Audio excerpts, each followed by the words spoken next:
When clients come to you with their either diagnosis of diabetes or, wanting this diabetes education, what would you say are some of the things or the themes that you see that are consistent in what they're struggling with or what they're looking for from you? Major themes I see are usually they're cutting out carbohydrates. That's the first thing that they're doing, or they feel like carbohydrates are the issue, which makes sense to me. I eat carbohydrates, my numbers go up. If I eliminate carbohydrates, my numbers will come down. That's usually what they're telling themselves, but there's a lot of nuance to that and a lot of things that can happen when we're cutting out carbohydrates. A lot of women are trying to lose weight because they were told if you lose weight, your A1C will come down, your diabetes will go away, and everything will be great, right? Being told to exercise more. And a lot of the women that work with me, they're already exercising. They're like, I already, like, they're being told that, but they're never asked, like, about their exercise routine. Because a lot of women come to me, most of them already doing something, some sort of exercise. Most people are just like not exercising at all. And just like this general, like, fear around the diagnosis, the fear of the unknown, fear of like what can happen, something I'm really like I talk about a lot on social media are like diabetes complications because I think we have to know what can happen if something goes unmanaged, right? It doesn't really matter. It doesn't matter what size body you're in. It doesn't matter at the end of the day if we know that complications can happen from not managing something like our blood sugars. I think it's important to have education around it. Welcome to the Body Grievers Club. Hi, friend. I am your host, Bree Campos from Body Image with Bree. I am a fat positive body image coach, educator, and trained mental health counselor. My goal is to help you stop hating your body and learn how to move through unavoidable body grief. This won't be your average body image advice. No affirmations, no fluff, no filter. I am prepared to say the quiet parts out loud. And no matter how overwhelming or hopeless your body image feels, you belong here. Welcome to the Body Grievers Club.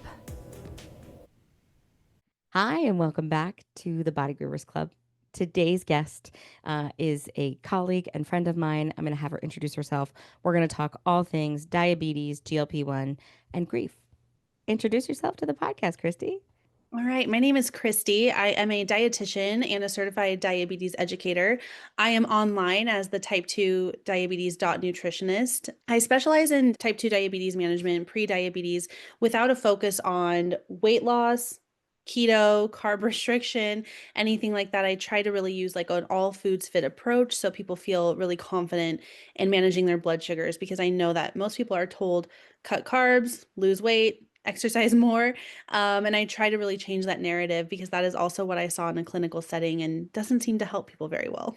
Yeah, you have so much knowledge, and I've guest coached in your community pretty regularly, once a quarter, and I know that like going to the doctors comes up, and how to navigate those sessions, and so you have a lot of knowledge that I'm excited to dive into. But if you could start us off like Michael Scott from The Office, explain it to me like I'm five. Can you explain diabetes to me? Yes, I love actually explaining diabetes and medications and stuff in like very layman's terms because I think that even as a dietitian prior to being a diabetes educator, I still feel like I didn't really understand some of the nuances about diabetes and really what was happening in the body. And so I love explaining it to people where they're like, okay, I get this. I can grasp this. This makes sense.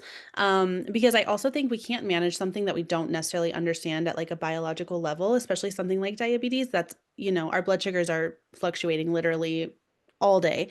Um, so if we're looking at what diabetes is there's an the underlying cause is insulin resistance. And so we don't want to think that the underlying cause is something that we did, something we didn't do, like, that it's because of our weight or because of our culture or because of something. We really want to look at like, okay, the underlying cause of diabetes is insulin resistance. So if someone who doesn't have insulin resistance were to eat a banana or a donut, or I mean, carbohydrate of choice, it really doesn't matter the carbohydrate, it all breaks down the same. So, say I were to eat like a banana, and if I don't have any level of insulin resistance, the banana starts digestion in my mouth, goes to my stomach. The carbohydrates are then released as sugar into my bloodstream.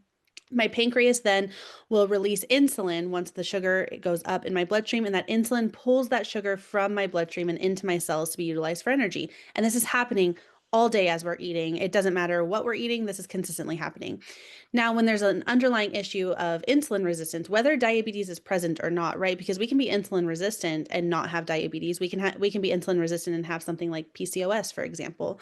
Now that whole thing is happening. So you eat the donut or the banana, the sugar is released into your bloodstream. The pancreas does release insulin, but the insulin is having a hard time getting that sugar from the banana or the donut into the cell. So it's kind of just sitting in the bloodstream, causing excess insulin in the bloodstream, but also blood sugars to be elevated. So Mm. the goal of blood sugar management is actually to reduce the level of insulin resistance that's occurring and increase your level of insulin sensitivity. Um, Mm.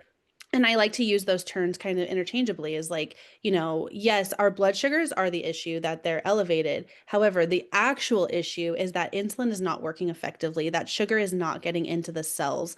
And so that's kind of what diabetes is in a nutshell. Type 2 Yeah. diabetes, right? In type 1 diabetes, the pancreas is not making any insulin at all. But in type 2, the pancreas is making insulin. The insulin is just not being effective.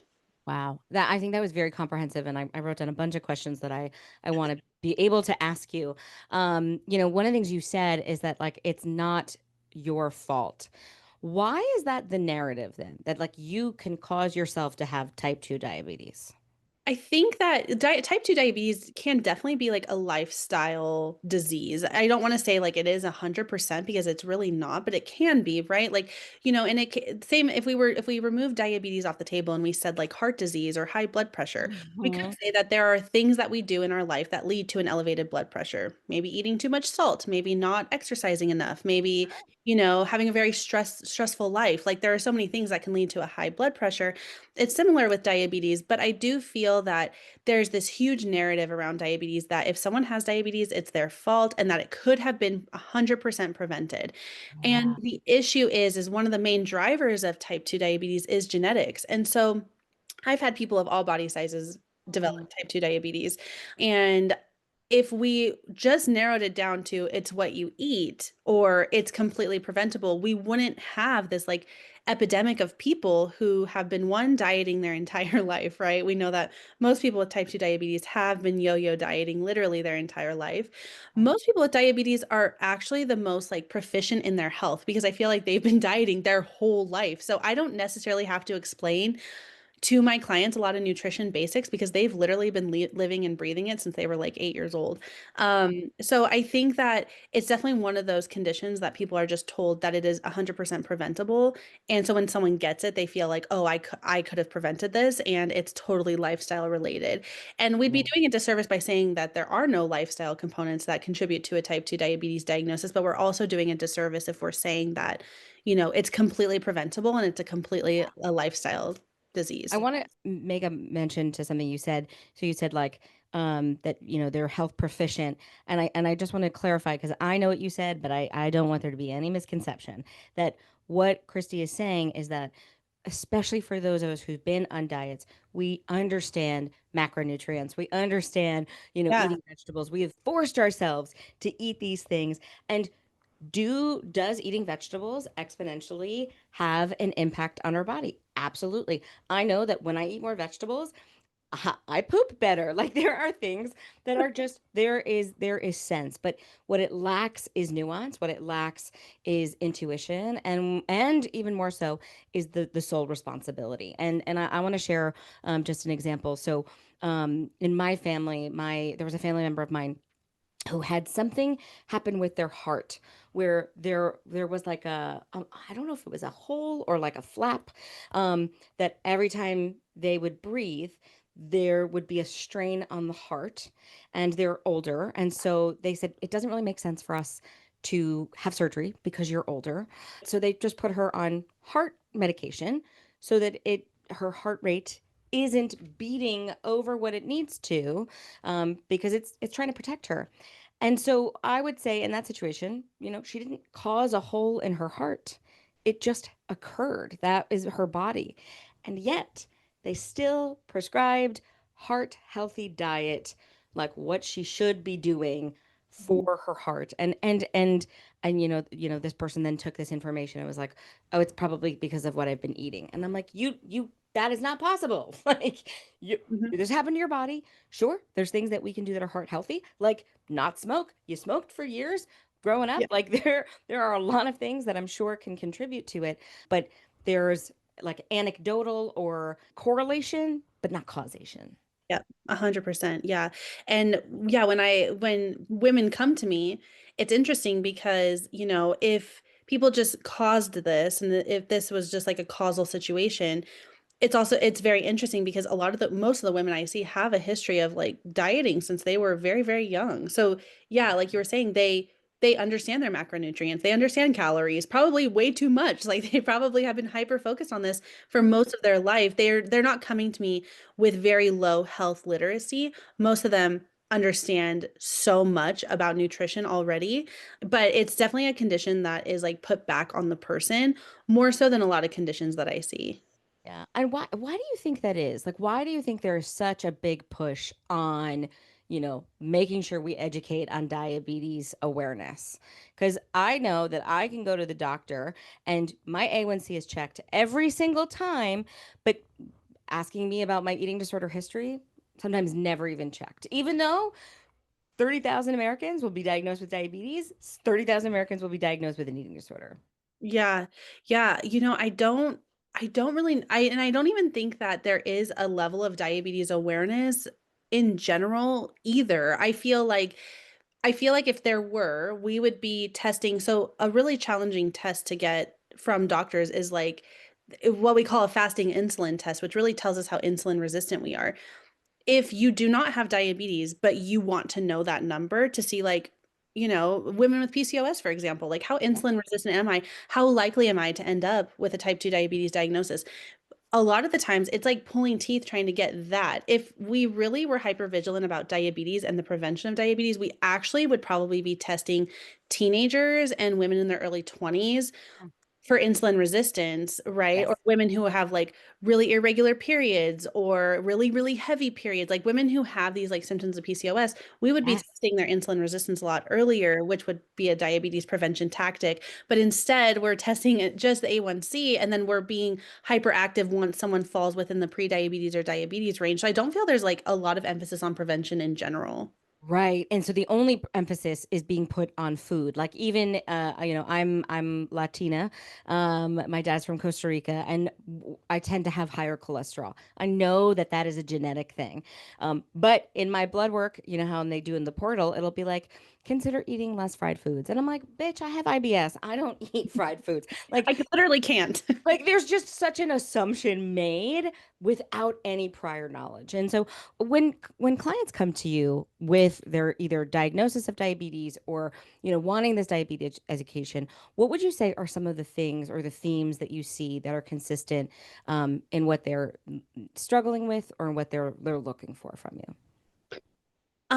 Major themes I see are usually they're cutting out carbohydrates. That's the first thing that they're doing, or they feel like carbohydrates are the issue, which makes sense to me. I eat carbohydrates, my numbers go up. If I eliminate carbohydrates, my numbers will come down. That's usually what they're telling themselves, but there's a lot of nuance to that and a lot of things that can happen when we're cutting out carbohydrates. A lot of women are trying to lose weight because they were told if you lose weight, your A1C will come down, your diabetes will go away, and everything will Yeah. be great, right? Being told to exercise more. And a lot of the women that work with me, they're already exercising. They're like, I already, like, they're being told that, but they're never asked, like, about their exercise routine. Because a lot of women come to me, most of them already doing something, some sort of exercise. Most people are just like not exercising at all. Those are the common themes that I see. And just like this general, like, fear around the diagnosis, the fear of the unknown, fear of like what can happen. Something I'm really like I talk about a lot on social media are like diabetes complications because I think we have to know what can happen if something goes unmanaged, right? It doesn't matter what size body you're in. It doesn't matter at the end of the day if we know that complications can happen from not managing something like our blood sugars. I think it's important to have education around it. And so a lot of people fear, and a lot of people have seen diabetes wreak havoc on their families. I have women who are like, my mom passed away from diabetes and now I have it. So there's this underlying, like, that's what's going to happen to me type of fear. Or maybe they've seen amputations, kidney disease. I mean, there's a lot of really scary complications of diabetes, but also what goes along with that is that these complications are preventable, but people sometimes don't know that they are preventable. They think like, oh, that's what's going to happen to me regardless. Yeah, I think that there's this expectation of like that if I get diabetes, that it means that I will have to amputate a part of my body, like that it's going to be worst case scenario. And would it be a fair statement to say that the things that lead to the worst case scenario is unmanaged diabetes? Oh, absolutely. I mean, if you are managing your diabetes well, there'd be no reason why a complication would occur, right? It doesn't mean I have diabetes, so I'm going to have a complication. It's if I have unmanaged diabetes, yes, the chances of having complications are significantly higher. And if we, again, if we totally remove it and we say like, let's talk about like heart health, it would be the exact same thing. But I think with diabetes, we think that like, oh, Mm, this is just the end all be all. This is what's going to happen to me. But that's right. not necessarily the case. Is it fair to say though, like even with like heart health, that like there might be things that like even if you do the right thing, a complication can occur. Like I think of Sure. who's Mhm. the guy, the trainer, he was on The Biggest Loser, I know Bob exactly. I don't know his name, but I know exactly who you're talking Harper, about. Hmm. had a heart attack. He's a personal trainer and he had a heart attack. He did all of the quote unquote right things and still had a complication. Yep. Yep. And I mean, women come to me. I mean, I would be lying if I said every woman comes to me and like lowers her blood sugars and her A1C, develops this great relationship with food. I've had women work with me for literally years and still need to be on insulin, even though I know that they're doing quote unquote everything right, or, they're making their diabetes a huge, huge priority. It's still, the progression of diabetes is what scares people sometimes too, right? Like Yeah.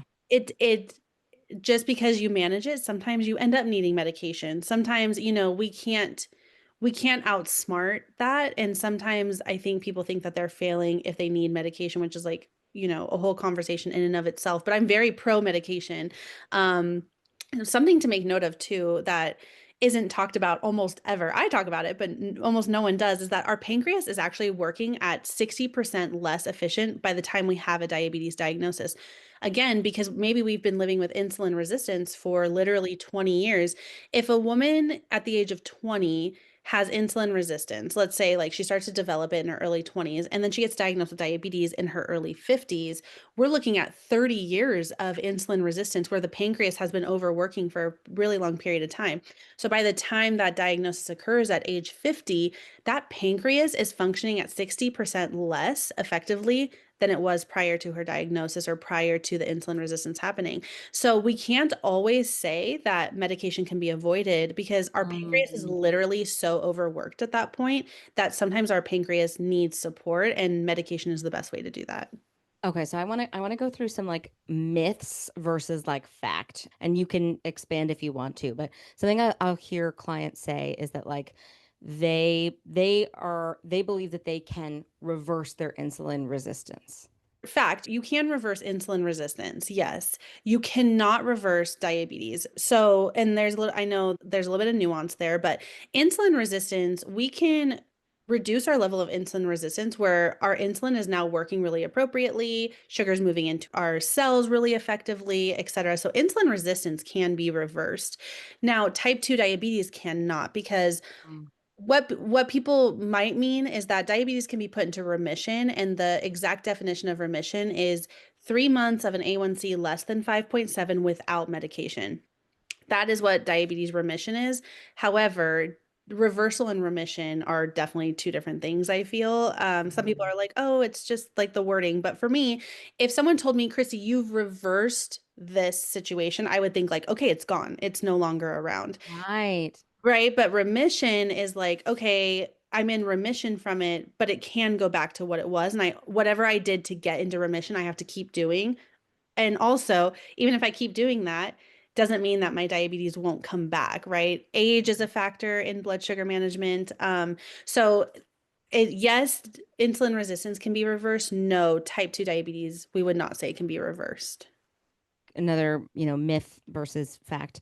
Having prediabetes is a precursor to absolutely developing diabetes. No, that would be a myth. I would say the difference is sometimes when people have pre-diabetes, like people have asked me, oh, is that medically significant? And I'm like, absolutely, it's medically significant.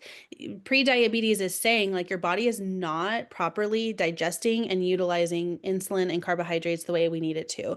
So Mm. if people sit in that of like, oh, I have prediabetes, yes, the chances of it moving to diabetes are probably pretty high without making appropriate changes or being more mindful of the changes that are going to lower that A1C. It's also the statistics. It's like, I think like 80%, no, it's like 1 in 3 people have pre-diabetes or something. So it's actually a very, very high number. And most people don't know they have it. There are no symptoms that go along with pre-diabetes, really. So, yeah, I would say myth that not everyone would develop type 2 diabetes. I also just feel like prediabetes is just a really bad name. Like I think it should just be your like insulin resistant. That if you are encroaching to a higher A1C and you're not anything that you're doing is not changing it, then something is wrong. Your pancreas isn't working the way that it's supposed to, but not that you're doing something wrong and therefore you're gonna get a diabetes diagnosis. Yeah, I don't love the term prediabetes. And there was talk, I was listening in on this webinar about diabetes, and they were saying that they even wanted to come up with like a pre-diabetes, Oh my like God. they wouldn't call it that, but I was like, I feel like that's even more confusing. I do think that pre-diabetes is definitely medically significant, but I've also had people who like their lab works come back in the pre-diabetes range and no one ever said anything to them. Like it, Yeah. it wasn't, so for them, maybe they didn't think it was medically significant because their provider didn't say anything to them. So they're like, oh, okay, like everything is fine, right? We have a very reactive healthcare system versus like a proactive one. And I do feel like very much like we are a disease prevention more than we are like a health care world. Yeah. That we will do what we need to do to prevent disease, but when you have that disease, like then how do we work within that? As somebody who is in a super fat body, I have been told you have PCOS. I've been told I don't have PCOS. I have a litany of different medical concerns. I have Hashimoto's, and this is information. This is not comparative. Like my story is unique. And so don't take that as what you should do or prescriptive. But this year, I have changed zero things. I eat the same things. I eat like a glorified 5 year old. I move my body when it feels, when the spirit moves me. And my A1C has dropped significantly by taking a very low dose of thyroid meds. Like, Mhm. if I had been on, and when I had started taking thyroid meds, I also have gastroparesis, which I developed from what I believe from my bypass surgery. I'm sorry, my bariatric surgery. And so when I would take it in the morning, I would make me sick. And so I stopped taking it. And I tried to switch kinds. I thought I was allergic, all this stuff. And then I finally had a endo who was like, why don't you take it at night? And I was like, everybody told me I'm not allowed to do that. And he's like, take it at night. And my A1C dropped from a 6.3 to a 5.8 in 6 months. Amazing. Yeah. And to not look at someone's whole picture, right? Like if our thyroid is off, we have to think like what hormones is that throwing off? Like what if this is happening, then what's happening over here? And we know that diabetes is very like hormone related too. Most people will tell me like if they're on their period, like their blood sugars are really high, or women who are going through menopause sometimes experience like really stubborn blood sugars. So to think that like if something like our thyroid, which controls so many hormones, is off, that it wouldn't throw something else off too, is almost like mismanagement there. Yeah. And that, like, I was told from a very young age that, like, I was pre diabetic, but I didn't hear the word PCOS until much later in life. Then the tests that I, like, quote unquote, took, I think this indicates the fracture in our system of specifically women's health care, that PCOS is a rule out diagnosis, right? Where it's not like, oh, you can take this test and then you will get confirmed like you do with a A1C of like, oh, yeah, you have diabetes. Yeah. Um, but even all of that to be said, my entire life existing in a large body, there was a lot of fear mongering around diabetes. And so the push was always lose weight so that you don't develop diabetes. And I guess another myth versus fact of weight loss will guarantee you not to have a diabetes diagnosis. No, that's a myth. So I actually had a woman in my last group who joined my group because her doctor told her your A1C is 7.7. If you lose 30 plus pounds, your A1C will come down and all will be well. So she's like, okay. So she ended up losing 60 pounds. Mm. um, Went back, her A1C was exactly the same. So, Oh. and the doctor had no, she was like, well, I did what you said. In fact, I lost more Yeah. than what you said. And now what? Like, she pretty much was like, what do I Mm. do now? And he had nothing for her. So she joined my group. And, Mm. we talked a lot about like, a lot of times when people are losing weight, they're implementing things that are good for blood sugar management. Not all the time, right? Like there's lots of nuance and like use your own discernment there. But like if you're eating more vegetables, for example, if you're drinking more water, if you're moving your body, if you're focusing on stress, like those things can lead to weight loss and likely will lead to lower blood sugars because of the habits that are being implemented. So I sometimes have women lose weight in my programs. I do not focus on weight whatsoever. But because my program focuses on balanced eating, eating enough, moving your body, focusing on like your stress and like your own self-care and prioritizing your own needs, oftentimes women's blood sugars come down and they're like, oh, I also lost weight, even though I wasn't even trying or I wasn't focused on it. Yes. But because they were focusing on all these other health, they were prioritizing their own health, they lost weight as well. So when this Yeah. woman joined my group, she was overly frustrated because not only did she do exactly what her doctor told her to do, she lost more weight than what he said. Her A1C stayed exactly the same. And then he had nothing more for her. She was kind of like dumbfounded. And, I also think that that's just like very lazy healthcare too, because yeah, what I always tell my clients, and Brie, I think you've said this in my group, is like, if you're telling me this information, what would you tell someone in a smaller body? If someone in a smaller body came to you with diabetes, what would you say to them? Would you tell them to lose weight? No. So what would option two be? What other education Correct. would they receive? Yeah, yeah, and I think too, like even in that example, and again, I'm wanting to be clear when you're saying that like doing what we call health promoting behaviors, eating vegetables and exercising, the things that you want to do and you want to do more of, may result in weight loss and may result in an improved A1C, but that it is not like the only thing that can contribute. No, no. And I mean, women have been in my programs and stayed the same weight, gained weight, I mean, because I don't focus on weight, that's never a question I ask them. So sometimes Yeah. that's just things that they share with me. And, I can honestly say that like I worked in a very weight-centered clinic when I first started working as a dietitian, where the doctors would have me weigh people very regularly. It was very, very weight focused. And I mean, I saw so much when I worked there. I saw people lose weight and their A1C stay exactly the same. And then again, the doctors are dumbfounded, like, oh, well, they lost weight. But I think like there's just so much nuance when it comes to diabetes. And if it were as simple as lose weight, your numbers will come down. That's exactly Yep. what we would see. We wouldn't have an epidemic of people Yeah. living with diabetes if it were just as simple as lose weight, everything will be fine. Correct. And I know that my body has changed some just based off of the way that my clothes feel, but I don't weigh myself at the doctors because they don't need it. I refuse. I will say like you can write decline to my chart. They don't really even ask me at this point anymore. But my thought is that if I'm being weighed and all of a sudden my A1C is better, is the contribution going to be like, oh, well, you lost weight. That's why your A1C is improved. Not you started taking a tiny little pill every day and it's created that change. So it's just it's for me, it's forcing them to actually do their job.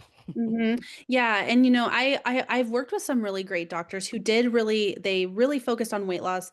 And so I didn't love that aspect, but I also know that they would refer people to me. They would literally tell patients like, I don't have enough nutrition knowledge, and so I don't have enough knowledge around this subject. And I love when people know their own boundaries and their own capacities. And when doctors can openly say to someone like, even if they want someone to lose weight, that's, their own prerogative. But I love when a doctor can say like, this isn't my area and I want you to see a dietitian or a diabetes educator and I want you to really hone in on like what nutritionally needs to happen or maybe exercise wise or whatever it is, because dietitians are usually really good at looking at people as whole people, not just like I'm never just asking someone what do you eat. Like I do ask them that, but I'm also asking them like about their stress level, their sleep, all these other things that could be impacting their numbers. And so that's why I also love being in my own business, because I don't have to focus on the things that don't make me feel good to help my clients focus on, and weight is just one of those things. I was looking through my own, blood work over the last 10 years, and my A1C has varied from, one number to one number. And it did that when I was losing weight, and it did that even when I wasn't trying to lose weight. And so Mhm. that's what tells me that it's the genetic predisposition. Carolyn Costin says in her book about eating disorders, genetics loads the gun, but environment pulls the trigger. And so I think that, yeah, like the genetics were already loaded. I already have a predisposition to this. And, I'll hear stories from clients that's like, they didn't go to the doctor for 1 year, and then all of a sudden, their A1C is, off the charts, and they developed diabetes. It didn't happen in that year. There's nothing that you could have eaten in 1 year or exercised little in 1 year that was going to contribute to that. That sounds to me like the gun was already loaded. Yeah, yeah. And it depends on, I mean, after age 35, everybody should be being tested for diabetes every single year, regardless of a family history, regardless of your Yeah. body size, regardless of anything. And I don't know a lot of 35, 36, 37-year-olds that are getting yearly tested for anything unless they already have a condition where they're seeing a doctor often. Correct. And so, like my brother, I mean, well, he's 34, but he has super high cholesterol and I mean, quote unquote, he's pretty like a healthy individual. Like he doesn't have any chronic health conditions. He lives in San Francisco. He walks everywhere. And he's just like he's like dumbfounded why his cholesterol is high. And I'm like, I think high cholesterol like totally runs in our family. And he's like, I think it's because I eat too much eggs. And that's what my doctor told me. I'm like, no, like let's just really get down to the fact that you could not eat just too much eggs and your cholesterol is going to be elevated. But like that's what he has in his head because he's like nothing else makes sense because he's like he like works in accounting. His brain thinks very like logically. So I don't think he can wrap his head around like genetics Yeah. play this huge component in you Yeah. having high cholesterol. Yeah, it's been very healing for me to like realize that like yeah, it really doesn't matter what I eat. And like when I was trying to control my food and back in the depths of my eating disorder, wanting to be the person that's like I want a salad but I don't, or I want to move my body. And so to now have trust in my body and have that autonomy of like, what would sound really good right now would be a salad. Like that feels really empowering. But it is Yeah. because I have freedom with food and I have the ability to trust my body. It is hard to trust a body that you think is failing you. Yeah, that's something I hear a lot from my clients is, especially because I do teach like an all foods fit approach and we talk about eating a donut and like how to best eat a donut when you have diabetes because, I know that something that a woman in my group told me recently, she's like, I just want to eat whatever I want. And it really bothers me that I can't do that. Mm, She's like, it really bothers me that if I eat a donut, I'm going to see the repercussions of my blood sugars. I'm going to see my numbers go up. And so we were kind of talking and I was telling her like eating a donut on its own really isn't super great for anybody. Like all of us are feeling hungry after a donut. None of us are getting any fiber from a donut. Like if we really break it down, everyone should be eating balanced because enough protein and enough fiber is what's going to keep us fuller longer. It's going to help keep our numbers stable. And it's not going to make us feel ravenous. Like if I eat a donut, I am ravenous like 30 minutes later because there is no protein or fiber to help keep us full. yeah. And so, I understand that people with diabetes might think that, like, oh, I have Mm, to eat this really specific way. But really, in reality, how I teach someone to eat with diabetes is really how I would teach anyone to eat. Like, and how I try yeah. and eat. And I don't have diabetes. I really try and like eat enough protein and eat enough fiber and really make those things important, even though I honor what I want to eat as well. A lot of times people will say, like, how frustrated they feel that they always have to quote unquote pair their food. And I'm like, you don't necessarily have to. But it is out of like respect for yourself and your numbers to pair your food when it works the best because you're going to feel better. It's not just Yeah. about the numbers. It's also like what I tell people, I'm like, ask yourself two questions. Are your numbers within target 2 hours after your meal? Yes or no? And are you still satisfied 2 hours after your meal? If the answer is no, even if your blood sugars are normal, but you're not satisfied, that meal was not enough for you. We have to optimize that Mm. meal a little bit more. And I think too, like, I always use this example of like, do you remember when we were kids and there was a substitute teacher and the teacher comes back and is like, I'm really disappointed with some of you. And you're like, I thought I did good. It's like, babe, she's not talking to you. Yeah. you were not her talking to. And I feel like that's what most of my clients feel like, of like this information is being directed at them. And I had a client the other day who said, like, "Ugh, I just wish I could, eat the pancakes." And I'm like, um, why can't you? It's like, well, but I have to parent. And I'm like, the amount of stress and shame you are now making about pairing your food is a diet. You are now shaming yourself into eating the best way, as opposed to, hey, optimally, I know I'm going to feel better if I pair it with a piece of protein. But if it's not realistic in this moment, have the fucking pancakes. Yeah. Yeah. I was just having this conversation because that woman in my group, she's like, it was and we're only on week 3 of my group. So all of this, like pairing their foods and like understanding that is like very, very new to them still. She's like, it was my daughter's birthday, and I felt like I had to pair the birthday cake with something that caused me a lot of stress. And I'm like, okay, we have to use discernment when we're learning these things, because do I think that if it's your daughter's birthday, you need to be like, okay, what can I pair this piece of cake with? And how do I optimize this? The answer is going to be no, because even as a dietitian, I wouldn't do that. But if you go to the store and you buy a piece of cake to have for dessert and you have more control over it, do I think pairing in that moment makes sense? Yes, because it's pre-planned. You can eat like a really balanced dinner and then eat the piece of cake afterwards. You have to use that discernment of like when that makes sense and when it doesn't. And there's going to be times where it doesn't make sense to do that.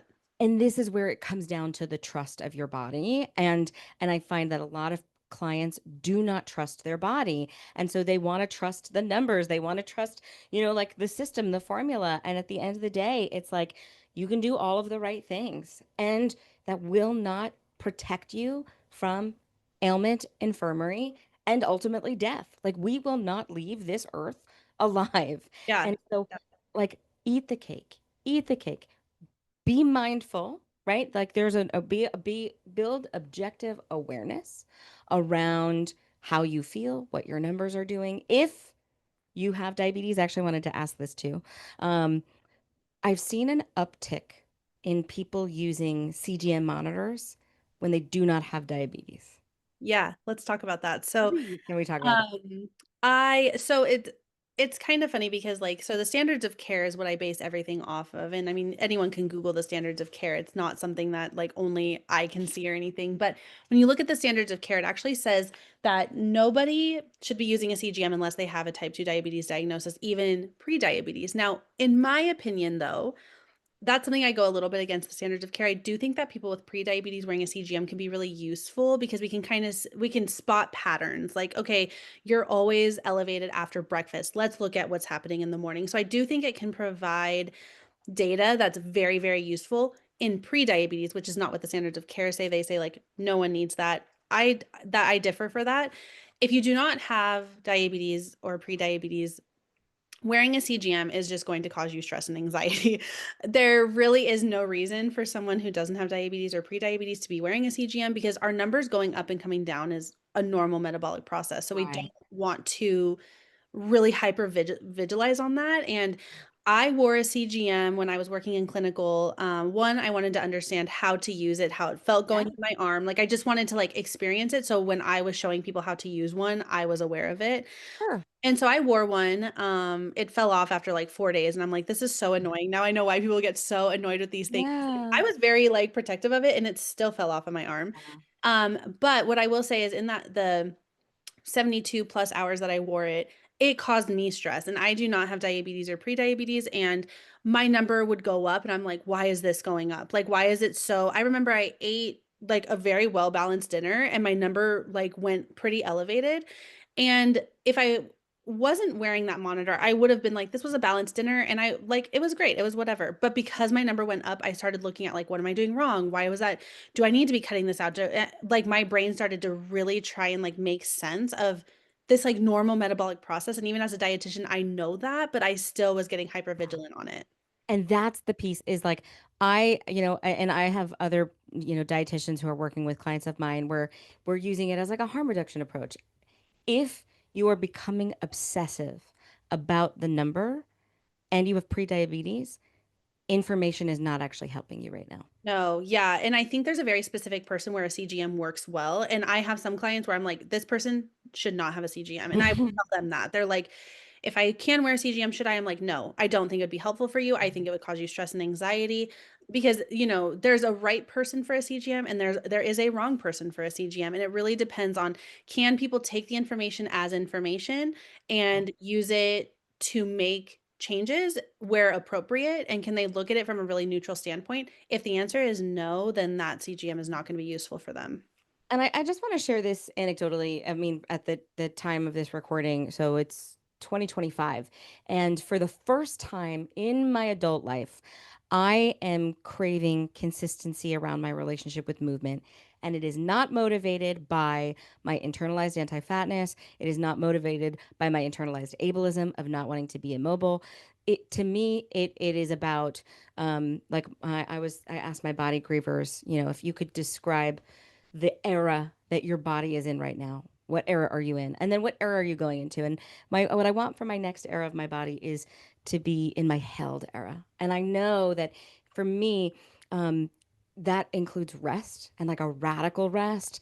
That includes joy, sleep, managing pain. I already have optimized and have, been intentional about the health piece, but now I want to focus on the living piece. And, I know for me, the pain management is going to be huge, but I'm not a better person if I manage my pain. That is how you know that when you are ready is when it is detached from a moralization.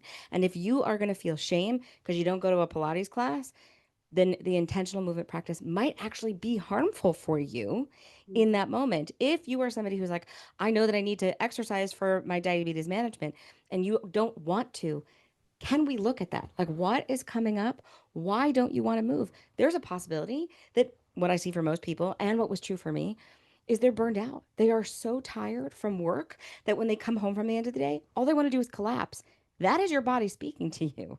Yeah. That's not any better for you than forcing yourself to exercise. The problem still exists, is that you're stressed. Yeah, yeah. I teach dietitians, therapists, exercise professionals how to be more proficient in diabetes management. And one conversation that we always have is we have to remember as health professionals, no matter our niche, no matter we're a therapist, we're a dietitian, we're a doctor, we're a pharmacist, we are asking people with diabetes to do a lot. We are asking them to literally overhaul their whole life for the most part. And it's not just nutrition. It's not just focusing on, we're asking people with diabetes to take medication. Sometimes they're injectables, sometimes it's insulin, sometimes it's oral. We're asking them to be consistent with that. We're asking them to move their body. We're asking them to see a doctor every 3 months, right? And go get lab work every 3 months. We're asking them to pay. Some of this stuff is like completely out of pocket. Sometimes insurances cover, sometimes they don't. Yeah. We're asking people to focus on their stress, on their sleep, because almost everything we do on a day-to-day basis affects our blood sugar numbers. So we're asking people to literally do so much. And even if their nutrition is on point, but they're super stressed and they're not handling anxiety, their numbers could be very elevated. So then we're asking them to tackle that. And so Yeah. something I tell providers all the time is like, we have to remember, like, we are asking people to do so much, and that burnout is very real, especially if they're doing so much and they feel like their numbers are staying stuck or they're not going anywhere. Then people are like, well, why do anything anyways? I'm going to get the Yeah. same result. Right. The care fatigue. Yeah. Let's talk about GLP-1s. Again, explain this to me like I'm five. What is a GLP-1? So GLP-1s, one thing is that people think that GLP-1s are new. They are not new. GLP-1s have been around for a very, very long time and are actually a very effective medication in type 2 diabetes. I am a huge proponent for GLP-1s. Well, we'll talk about that because there's nuance there too. So what I love to think of is that GLP-1s can act like almost like a helper. Mm. So it does a couple of things. It helps your body release insulin, but only when there's glucose present in your bloodstream, which I love that. The reason why I love that is because your pancreas is kind of like taking a back seat when you're not eating, but then when Mhm. you do eat, that GLP-1 is stimulating your pancreas like, "Oh, hey, help her out. She ate, let's help cover and pull some of that sugar from what she ate into the cells to be utilized." So I love that because it doesn't have a hypoglycemia risk. So, for instance, like if I'm giving myself insulin, it works whether or not I've eaten. So the hypoglycemia risk is really, really high. But with a GLP-1, that's not what's happening. So it can be really useful for those who, maybe are older or who have like a hypoglycemia risk. A GLP-1 also tells your liver to stop making sugar. Most people don't know this, but whether you eat or not, your liver stores and produces sugar. And so a GLP-1 tells your liver, like, you don't need to do that. Take a back seat or produce less. So that can be really helpful for people who have like random high blood sugars and they don't know why. It also reduces your appetite. It works with the GLP-1 hormone that is in our brain and our stomach and makes our appetite a little bit less. And a lot of people say that the food noise goes away. Now, a lot of clients have explained this to me that especially when you're in a season of just dieting all the time and you're used to always thinking about food, that being Yeah. on a GLP-1 helps quiet that, which I think is amazing for people. Like if that is true, that if someone's been thinking about food and what's going in their mouth next and how many calories it is and just being so hyper aware of that for literally decades, and now that seems lower, what an amazing way to have more mental capacity for something else. Like that's Right. just what people have told me. One other way that it works is it slows how quickly food is leaving your small intestine, right? Going from your stomach Mm. to your small intestine. And so that's why there's a reduce in appetite because the food is sitting in your stomach a little bit longer. So overall, when we're looking at one thing I also just want to note is that these are not weight loss medications. They are only approved for diabetes. The only medication that's approved for weight loss, that's a GLP-1, is called Wegovy. All of the other medications, Mounjaro, Ozempic, they are only approved for type 2 diabetes. So Okay. weight loss is a side effect of these medications, just like most of us know that a side effect of metformin is like GI issues. Yes. Doesn't mean everybody has GI issues, but it is a side effect. So same with the GLP-1 is a side effect is weight loss. Now, not everybody experiences. I have two clients right now who are both on a GLP-1 who are not losing any weight. They don't have a weight loss goal really, so both of them are pretty neutral about it. They want their diabetes to be better managed.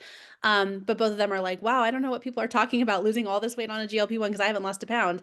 And Yeah. so it's important to like look at, okay, how does that medication work for blood sugar management?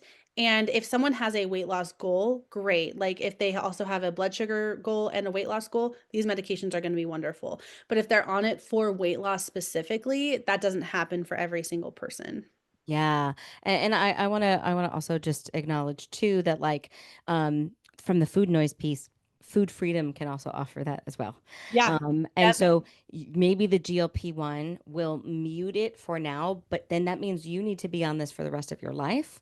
Otherwise, that food noise is going to come back. And Yeah, so, and sorry, that is a question I get asked often. Like, do I have to be on this forever? And it's like, would you have to be on a blood pressure medication forever? Probably. So, medications are really, there really isn't a medication out there that's only meant for a short period of time. Most of us, if we're on mental health medication, usually it's indefinite. I mean, of course, there are yeah. cases where you come off of medication, but GLP-1s are meant to be a forever medication, which people really don't like to hear that either. And we had mentioned this earlier. I think there's this narrative or this shame that comes up around needing to take medication. That like somehow needing to take meds means that you have failed. Like even with like high blood pressure, right? Of I don't want to have to take high blood pressure medication because I should just be able to control it. And it's like my thyroid. There's nothing I can do to make my thyroid function in the way that it needs to, no Yeah. matter how much diet culture tries to convince me of that. And taking one little baby pill a day has done wonders for my body. So tell me about GLP-1s being prescribed now for weight loss. Yeah, I mean, they're being prescribed for weight loss, but no insurance is really covering it. I know Mounjaro, for example, you have to have a type 2 diabetes diagnosis for insurance to even think of covering it. And it Yeah. doesn't mean that they will cover it. So if it's being prescribed for weight loss, a lot of people are getting, they're paying out of pocket for these medications. Wegovy, if it's prescribed for weight loss, some insurances will cover some of it because it is an FDA approved medication for weight loss. But really, what we're seeing is people paying a lot out of pocket to be on these medications for weight loss. Yeah. I also wanted to go back to you had mentioned the clients in your group who are like, "Oh, I'm taking these meds and, I don't have a weight loss goal." I have so many clients that will come to me and be like, "I'm thinking about taking a GLP-1 and I don't care about my weight." And I will say, "Okay, so in 3 months from now, if your weight does not change, but your blood sugars improve, will that be enough for you?" And every time, "Yeah, absolutely, Brie." But then when we get to 3 months down the road, they're like, but I'm not losing weight. And so Yep. that's when we need to bring it back up and say, then it does matter to you. And Yes. we need that information if you're going to be taking this medication. You still have the right to body autonomy, you still get to do it. But are you trying to gaslight yourself that it's just about the numbers, Yeah. your Yeah. blood sugar? One thing that you mentioned that I just wanted to kind of like riff on was you mentioned shame around medication. And boy, I see that. I see that every day. And I have people literally say to me, like, I don't want to be on medication. I will do anything to not be on medication. So, two things I kind of want to say to that. One, I had a client who her A1C was like right at 5.7. She didn't want to be on metformin. And so she was doing all these things to keep her numbers low at the risk of she would be so anxious if she ate quote unquote off balance because she was worried that that was going to make her A1C go up and she's going to have to be on metformin.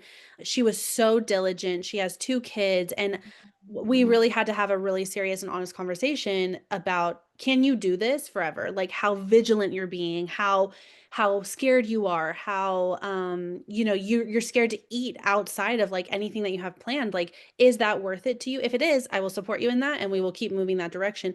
But what I'm seeing is a lot of fear and anxiety that honestly is like it's impacting her life as a mom, as a wife, etc. So having that type of a conversation, all out of expense of like not being on medication. I also had a client in my last group tell me my A1C is at 7.4. My doctor prescribed medication and I'm not taking it because I'm scared that I will then be reliant on it and I will have to be on medication forever. And an Wow. open and honest conversation, I'm very, very forward with people, especially like things that I know a lot about. And diabetes is one of those things. And so something I said to her, I said, right now your A1C is elevated. And so Mhm. you are trying to stay away from medication. And what you're doing is you're putting yourself at risk for diabetes complications because we know an A1C above 7 puts us at a higher risk of diabetes complications, all out of the name of not being on medication. And Mm. so I was very like forward with her, you don't want to be on this medication, but what are you risking by not being on the medication? Your number is elevated. You are losing time you can't get back. You are Wow. putting yourself at risk for complications. And those are just some of the real conversations because people fear medication so much that they're willing to keep their numbers elevated basically to out of the fear of being on the medication. And I Yeah. think as providers it's important for us to explain to people what that could be doing behind the scenes that might not be very prevalent, or they may not understand right now. Yeah.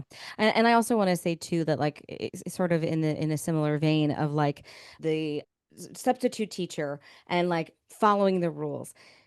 There were years that I just went on a medication because my doctor told me that this is what they would recommend. And there wasn't really like a secondary thought of like I need to explore and understand what this medication is for.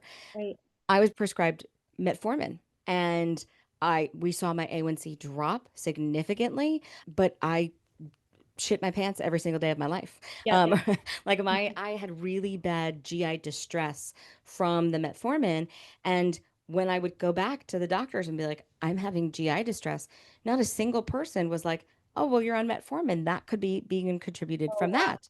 And so I went off of the medication myself, and that's when I realized, wow, this is a well-known side effect, and nobody cared about the side effects I was experiencing. And so that made me say, I need to be more vigilant in my own medication care. And so I was prescribed a GLP-1 before it was popular. I was being prescribed for weight loss. Mhm. And when I asked the doctor, what will this do? How do I know it's working? She said, you're just no. And what that told me was what she was selling me was that this was going to make me lose weight. And then that was exponentially going to change my numbers. And I opted not to take it because I said, I do not believe my weight is the problem. If you want to use weight as symptomology, that like, sure, living in a super fat body could be a symptom of PCOS, of insulin resistance, of whatever, fill in the blank. Fixing the weight does not fix the insulin resistance. Mhm. Yeah, yeah. And one thing I love teaching on is about medication because most people come to me and they don't know how their medication is working. They don't understand the side effects. And there are lots of diabetes medications out there. Most people think it's like metformin and like GLP-1s, but there's like I think Wow. 7 different types of oral medications that are in different classes, and then there's insulin, there's GLP-1s, there's so much to know, and one thing I love doing is asking clients, like, if they understand their medications, how their medications are working, any side effects or any nutrition considerations with these medications. It's one of my favorite things to teach on because most people, yes, are given a medication told, "This will lower your A1C, this will do this." be on it. And so people are like, okay, so I see this a lot with cholesterol medication too. So a big side Wow. effect of cholesterol medication is severe joint pain.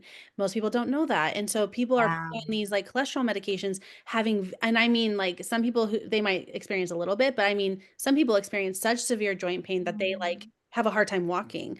And if Yeah. that's not told to someone and all of a sudden, I mean, if no one told me that and all of a sudden I had severe joint pain, that would scare the hell out of me. I'd be like, For what is sure. happening to my body? So yeah, there's so much nuance around medication and helping people. I think my biggest goal is just like helping people feel informed. Like I Yeah. want people to go to the doctor and feel informed about the medications that they're on, what's working for them, what's not working for them. I don't care if someone's on 12 medications for diabetes. The goal is to get their numbers to target, and then we Mm. can look at what medications don't need to exist here, and can we optimize other areas of your life and your lifestyle choices so we can be on less medication, because I know most people's goal is to not be on any medication. And if I'm being super, super transparent, that is a very unrealistic goal with diabetes, to just be on no medication at all. It's very unrealistic because earlier we were talking about the pancreas not working efficiently, right? So to think that we can just live our life with diabetes on no medication is very, very unlikely. And I just want to invite you to like explore that objectively. Like, and I'm watching Outlander on TV, and there's like an episode where a person dies from diabetes and they didn't even have a way of diagnosing it. It's like, hey, it's pretty cool that we have a medication now that we can make sure that you don't just die from chicken pox or like Yeah. the medication is actually really cool and Yeah. and when used properly it can do amazing things. I think one, we want to look at the urgency around the fear and the shame of your medical diagnosis, of like why it feels so bad. Like I will describe diabetes to providers like when a fat person, if you ask a fat person or a person in a larger body what they are afraid of what sickness they're afraid of and being in a fat body, what are they most afraid of? Everybody says diabetes. It is the boogeyman of Yep. the fat person or the plus size person. And that is really good marketing. And I want to just leave with that. Like, yes, that is what we are marketed, that we can single-handedly stop diabetes if we were to just lose weight and be more self-disciplined. I had a woman in my most recent group, and she told me that she used to go to Jenny Craig with her mom when she was 8. And she was weighed in front of all of these women old enough to be her mom and her grandmas, right? And she's like, I remember the scale was in the middle of this circle. We all had to get up, get weighed on this scale. And she just has, there's so much to unpack there. But so one thing that she told me was that her mom told her at age 8, we are here because I do not want you to develop diabetes. And the worst thing that can happen to your health is to develop diabetes. So this, little 8-year-old brain is like taking in that information. At 8 years old, doesn't even know what diabetes is, right? And then her mom she called it fat camp. That's what she called it. She's like, my mom sent me to fat camp then when I was 12, and I went to Yeah. fat camp for years. So all of this time, her mom is saying, I'm doing this because I don't want you to have diabetes. Anyways, Do this this for your client, health. yeah, this client is now 29 and just developed Mm. diabetes.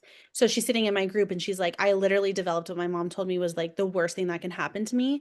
And it like, it just the mind fuck that does for this like sweet little 8-year-old, but also like this not 29-year-old too, that's now has this condition that basically was told for 2 decades of her life. Like, if you have this, you have pretty much failed. And that's a very common story I hear is most women are dieting at a very young age, end up with diabetes, and it's quote unquote the worst thing that could happen to them. Yeah, I think that what we really need to do is build that objective awareness around our beliefs. Like nobody goes to jail for getting type 2 diabetes. Like, Yeah. you're not a criminal, you're not a bad person. And how would you show up for somebody else who got this diagnosis? Would you shame them in the same way? And if the answer is no, then we have to look at the way you're speaking to yourself and about yourself. I imagine that if you are a person who has an elevated A1C or a diagnosis of diabetes, you are probably already super fucking vigilant. That more vigilance isn't necessarily what is needed, but I think less judgment and more body trust. And it's hard to trust a body that you feel like is failing. But I like to say to my body, like, thank you for doing what you need to do to survive. You are saving my life in the only way that I know how, the only way that you know how. And so, what is like something that you would leave folks with if they are struggling with having an elevated A1C or feeling shame about a diagnosis of diabetes? What would you want them to know? I mean, one thing that I tell people is like really tap into your resources because sometimes I feel like shame exists where we're not. Shame exists so much so that people sometimes don't seek help. They don't seek the Yeah. information that should be given to them. They don't seek the support because there's so much shame. They're like, ooh, like I should know all of this. And there's just that shame keeps people so stuck. It keeps people so stuck. And so there should be resources through people's insurances that they should be able to go to. And if you're not getting the answers you want, like demand them. If your doctor cannot give you a straight answer, ask for a referral to a dietitian, ask for a referral to a diabetes educator. A lot of hospitals provide like free diabetes classes that you can go attend and like just soak in the knowledge because once you have diabetes, you do have it forever. Even if you have prediabetes, you're going to be managing your blood sugars the rest of your life to some degree. And so understanding and being so informed is one of the best things you can do. And like you deserve that. It's not like you don't deserve it because this could have possibly been prevented. You deserve it more than anything, regardless if it could have been prevented or not. Like any knowledge, any education that you can receive, you deserve to have informed healthcare and you deserve to go into your doctor's appointments totally informed. Absolutely. So if you are a person who already has a diagnosis of diabetes, let's just acknowledge you have this diagnosis. Now let's figure out what are the best next steps. How can we care for you in the best possible way? If you are somebody who is afraid of developing diabetes or has an elevated A1C and that scares you, one, I want to sit with on a scale of 1 to 10, low, medium, high, how distressful is the idea of getting diabetes? And two, of what are your next best steps? Because I guarantee you, more information, more doing may not even be the very best next thing, but maybe just an exploration of how you're speaking to and about yourself and about your body. Kristie, I feel like I could talk to you forever. So I'm gonna wrap us up here. Tell people about your group. Tell us where we can find you and how we can learn more from you. Yeah, so I run two different groups. If you're a provider wanting to be a little bit more equipped in the blood sugar management space, if you are a dietitian, a therapist seeing people with diabetes, I run a group called Business of Blood Sugars, also worth 15 CEUs, which is really great. And I feel like, as providers, we know diabetes is really not going anywhere. And with the uprise in GLP1s and CGMs, I think it's really important more now than ever to understand all of that nuance for our clients. If you are someone living with diabetes, I run a 12-week group coaching live program called Balanced Blood Sugar Method, where we talk about all of this. Bree is a guest coach in there talking about body image and understanding your body with diabetes and coming to terms with a body that you feel like is failing you. Of course, we go into nutrition, stress, sleep, anxiety, how all of that plays a role in your blood sugar management, plus having a supportive group of women who all have the exact same goal, which is to manage their blood sugars in the least obstructive way possible. Something I've learned is that what most of us want to do is manage our health without impacting our entire life, without overhauling our whole life. And I think that's one thing that we do really well in group coaching is don't change what's working for you and then let's optimize the things that are not working for you. So those are two different groups I run and I can be found on Instagram at type2diabetes.nutritionist. And we will link all of that in the show notes and any other resources, Kristie, that you think would be beneficial for folks who are here. Please definitely send our way. Thank you so much for being here Yeah, and for all of your knowledge. thank you. Hey, friend. Thank you so much for listening to this episode of the Body Grievers Club. Like all of our podcasting friends, we ask that you like, subscribe, and share this episode with someone who you think needs to hear it. I know that body grief is tough, but I hope this episode helped you to feel less alone. To learn more about how you can shift your body grief to radical body acceptance, be sure to check out my free 7-step guide designed to help highlight how you can transform your body image story. You can also learn how to work with me inside of the show notes. Remember, my friends, your body grief is painful and real, but you are never alone, especially when you're part of the Body Grievers Club. Thank you for listening, and until next time.